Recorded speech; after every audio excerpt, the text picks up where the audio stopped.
दोस्तों, स्वागत है आपका हुनर एजुकेशन की इस ऑनलाइन प्लेटफॉर्म पर। आज हम लोग बात करेंगे आधुनिक भारत में नवीन राज्यों का उदय। जैसा कि आप लोग थंबनेल पर देख पा रहे होंगे कि नवीन राज्यों के उदय में से सबसे पहले हम लोग देखेंगे दक्कन के निजाम। इस तरह ये जो श्रृंखला रहेगी, जिससे बहुत ही ज्यादा प्रश्न बन जाते हैं, यहाँ पर भी पूछे जाते हैं, खास करके नवीन राज्यों के उदय में से, जैसे हैदराबाद, अवध, बंगाल, सिख और ये सारे जो नए नए राज्य हुए, इनकी मैसूर जैसे हो गया, मराठा, ऐसे सारे राज्यों के बारे में कहीं ना कहीं इनसे जरूर ही आधुनिक भारत में अगर कहीं से एग्जाम में कोई प्रश्न पूछा जाता है तो जरूर इनमें से किसी ना किसी से एक प्रश्न जरूर ही पूछ लिया जाता है। खास करके ये महत्वपूर्ण हो जाता है इसलिए। ठीक है, तो हम लोग बात करते हैं अब चल करके अपने क्लास की ओर। ठीक है, तो सबसे पहले क्लास को शेयर करेंगे, लाइक करेंगे दोस्त, सब्सक्राइब करेंगे। ठीक है, आते हैं हम लोग अपने क्लास की ओर। तो देखिएगा, नवीन राज्यों का जो उदय हो रहा है उनमें से हम लोग सबसे पहले बात करने वाले हैं किसकी? दक्कन अर्थात हैदराबाद। ठीक है, तो यहां पर हैदराबाद का संस्थापक जो है, आप लोग देख पा रहे होंगे कि जो हैदराबाद का संस्थापक है, यह क्वेश्चन पूछता है कि हैदराबाद नामक नगर की स्थापना किसने किया हुआ था? तो हम लोग बता सकते हैं कि हैदराबाद जो बसाया, हैदराबाद नगर किसने बसाया था? यह स्थापना स्वतंत्र राज्य के रूप में किसने किया था? तो संस्थापक, हैदराबाद का जो संस्थापक है, निजाम उल मुल्क, अर्थात इसे उपाधि दी गई थी चिनकिलिज खां की।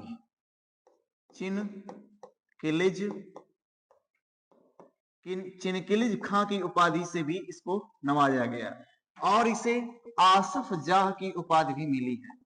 आसफ जाह, ठीक है, आसफ जाह की उपाधि से भी नवाजा गया है निजाम उल मुल्क। ठीक, पिता का नाम है इसके गाजीउद्दीन सिद्दीकी फिरोज जंग प्रथम, जो इसका पिता का नाम था। सम्राट बनने के बाद फर्रुखसियर ने निजाम उल मुल्क की उपाधि, अब ये आया कि निजाम उल मुल्क की उपाधि, निजाम उल मुल्क की जो भी उपाधि है, यह किसने दिया हुआ था? तो बोलेंगे फर्रुखसियर ने दिया हुआ था। इसे चिनकिलिज खां, इसे निजामुल मुल्क, इसे आसफ जाह के नाम से भी जाना जाता है।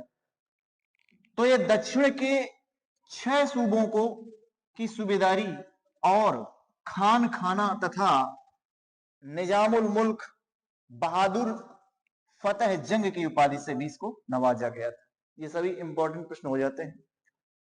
तो अब इसने क्या किया? निजामुल मुल्क को बहादुर मोहम्मद शाह, यहां पर है मोहम्मद मोहम्मद शाह ने निजामुल मुल्क को अपना वजीर भी बनाया। वजीर का मतलब समझते हैं? प्रधानमंत्री। मोहम्मद शाह ने दक्कन का सूबेदार बनाया और आसिफ जाह की उपाधि दिया। निजामुल मुल्क ने 1725 ईस्वी में हैदराबाद को अपनी राजधानी बनाया। तो राजधानी कब बनाता है? 1725 ईस्वी में, याद रखेंगे। 1721 ईस्वी से लेकर के 1727 ईस्वी तक निजामुल मुल्क जो है, मराठों और निजामुल मुल्क के बीच संघर्ष की स्थिति भी बनी रही थी। तो यहां से प्रश्न आप लोगों ने समझा कि हैदराबाद नामक नगर की स्थापना निजामुल मुल्क आसफ जाह ने किया हुआ था, जिसको चिनकिलिज खां की उपाधि भी मिली है।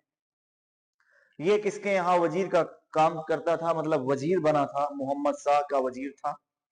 मोहम्मद शाह वो है जिसे रंगीला बादशाह के नाम से जाना जाता है, जिसे रंगीला बादशाह, वैसे इसका नाम है रोशन अख्तर। रंगीला इसको इसकी आदतों के कारण, इसकी कुछ ऐसी हरकतों के कारण इसको रंगीला कहा गया, क्योंकि रंगीली प्रवृत्ति का व्यक्ति था, ये रंगीला व्यक्ति था।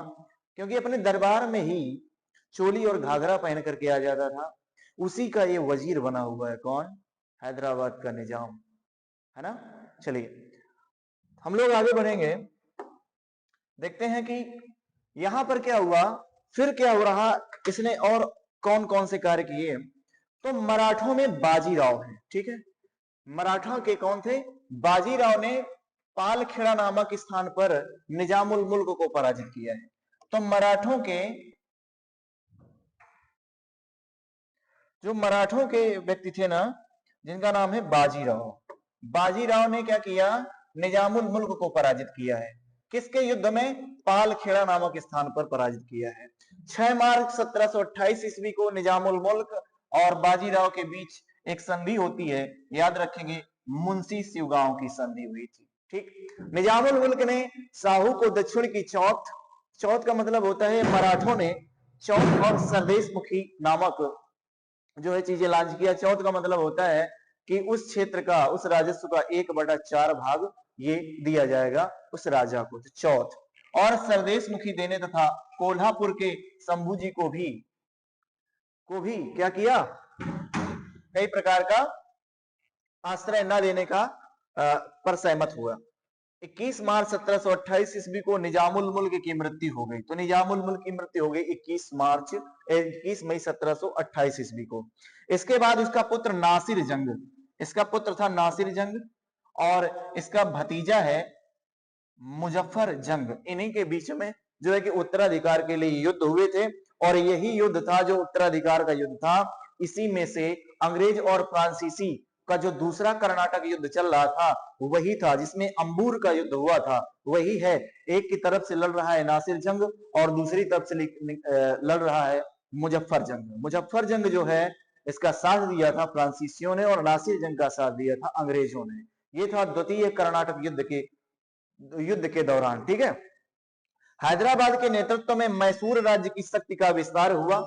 जो मैसूर राज्य की शक्ति है उसका विस्तार हुआ है, और मराठों की शक्ति दिन पर दिन बढ़ती रही। मतलब हैदराबाद समाप्त पतन की ओर जा रहा है और मराठों का उत्कर्ष हो रहा है। हैदराबाद का कोई भी शासक योग्य नहीं था, क्योंकि इनके उत्तराधिकार के युद्ध चल रहे थे। तो दूसरा कारण यह था कि अंग्रेजी और फ्रांसीसियों ने इनको अपना मतलब कि कठपुतली बना करके काम करना शुरू कर दिया था कि हम आपको क्या करेंगे, कि हम आपको आपका साथ देंगे, चलिए आप युद्ध करिए। आगे भिड़ा दिया, पीछे से अंग्रेज लगे रहे, तो वो उत्तराधिकार के लिए लड़ते रहे, अंग्रेज और फ्रांसीसी इनका फायदा उठाते रहे। कारण यही हुआ कि हैदराबाद पीछे चला गया, उधर मराठाओं का उत्कर्ष बढ़ना शुरू हो गया। हैदराबाद का कोई भी शासक नहीं सही हो पाया। 1728 ईस्वी में हैदराबाद के तत्कालीन निजाम अली, उसका नाम है निजाम अली, वेले जली की सहायक संधि। यहां से प्रश्न आपका इंपॉर्टेंट हो जाएगा कि वेले जली की सहायक संधि स्वीकार करने वाला वह राज्य कौन सा था? जो सबसे पहले अंग्रेजों की जो वेले जली व्यक्ति है ना, वेले जली जो गवर्नर बनकर के आया है, वह सहायक संधि स्वीकार करने वाला पहला जो राज्य था उसका नाम है हैदराबाद।